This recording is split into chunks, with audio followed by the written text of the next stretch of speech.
الرحمن الرحيم.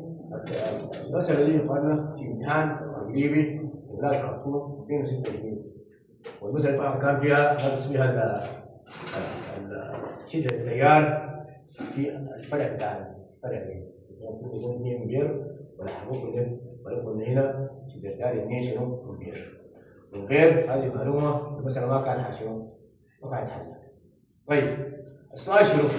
السؤال بديك الدائرة هنا بديك مقاومات، مقاومة 2 اوم، هنا 4 و5 وهنا مقاومة ميم ومقاومة 3 اوم، دي كلها موديل مصطلح التوازي وعلى التوالي مع المقاومة واحد شنو اوم.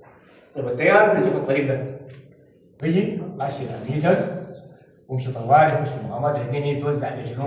تيارين هنا ده وبيجي هنا تبقى تيار شنو؟ تيار واحد. هنا قال لك السؤال كان شنو؟ احسب قراءة الاميتر. 2 مقدار المقاومة شنو؟ مين؟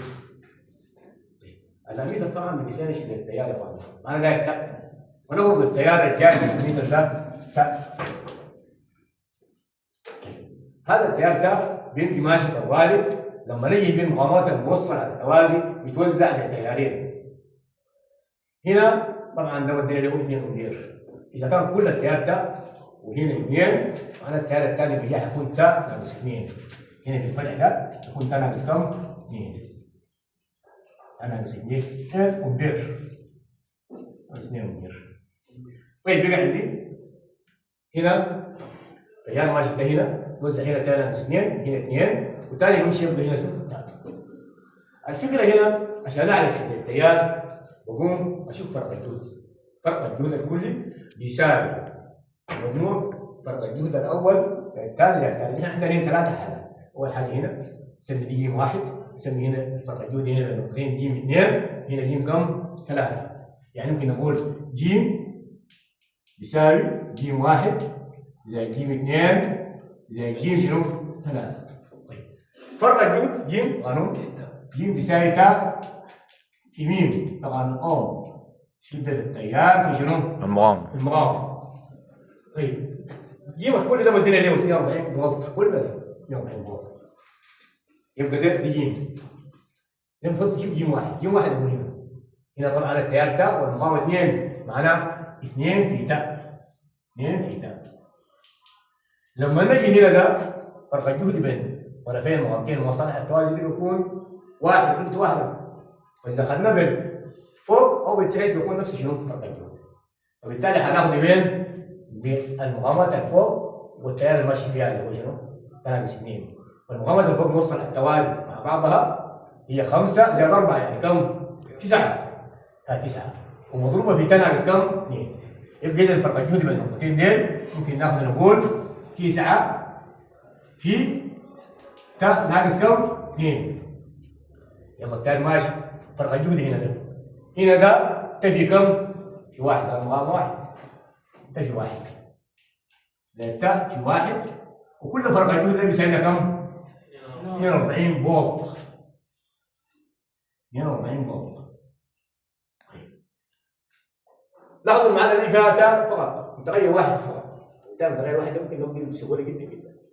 هو تاء. طيب 2 تاء هنا هقول عندي 2 تاء زائد 9 في تاء 9 تاء و9 بناقص 2 ناقص 18 وتفي 1 زائد تاء وكل الكلام ده بيساوي لنا 42.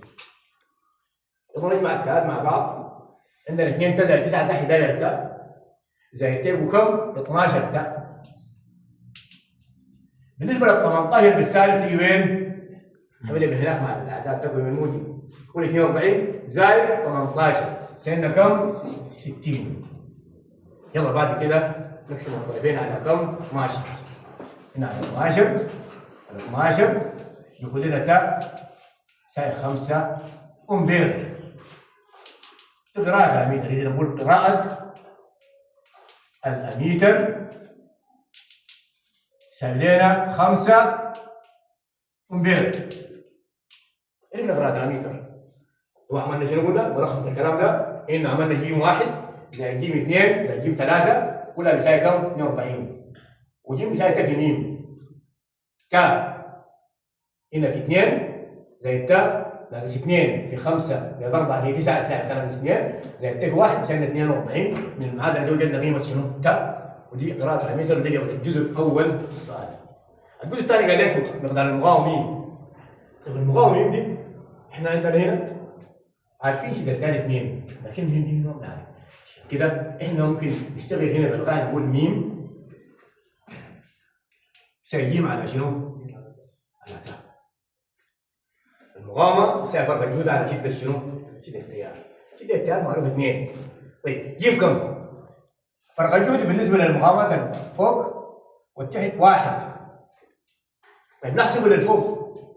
الفوق فرق الجهد ج بيساوي 9 في تناقص 2 طيب 5 معنا 9 في 5 ناقص 2 9 في 3 بيساوي 27 فولت.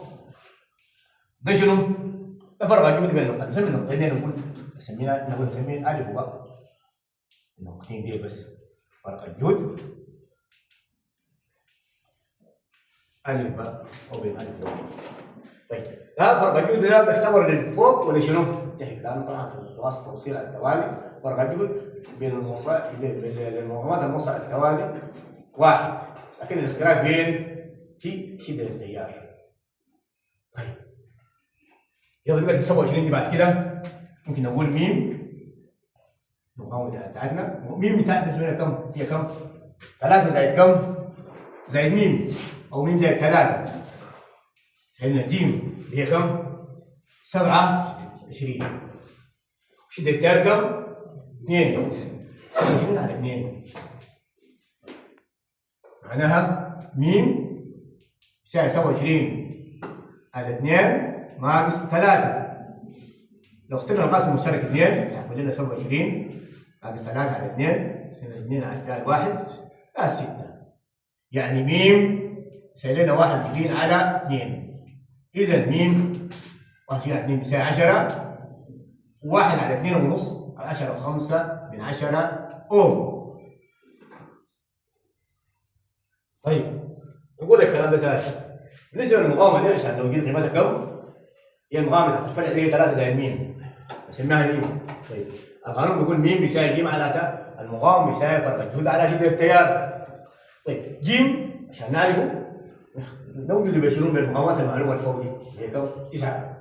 هي مقاومات 9 والتيار التيار 2 و5 على 2 3 يعني 9 في 3 27 فولت. 27 فولت دي نعتبرها للمقاومات الفوق والمقاومات التحت. الاختلاف في شنو؟ في المقاومات وفي شده شنو؟ التيار. طيب يبقى فرق الجهد 27. طيب ميم زائد 3 اللي هو المقاومات دي كلها ميم زائد 3 يساوي ج على تا 27 على 2 يعني التيار في الفرق 2. طيب 27 على 2 هنا بعد ذلك شيء الثلاثه حولها وين؟ بقى تكون بالسالب او بالناقص. ميم بيساوي 27 على 2 ناقص 3 على 1 القاسم المشترك 2 على 2 فاعل 1 يساوي 27 2 على 1 فاعل 2 في 3 6 27 ناقص 6 يساوي 21 على 2 اللي بيساوي لنا 10 ونص او 10 و5 من 10. طيب في بعض الناس بيقولوا انه شنو؟ جابوا لنا الاثنين امبير دي وين؟ هنا يعني الدول اعتبروها هنا ده في الاثنين او في لما انت تلاقي هنا ده السؤال ده بيكون ما عنده معنى لانه شنو؟ هتكون الاثنين دي غيرات شنو؟ الميتر. يبقى الفكره المشكله تكون وين؟ تكون في التيار ده هيتوزع هنا كده واحد الاثنين توزع هنا كده واحد.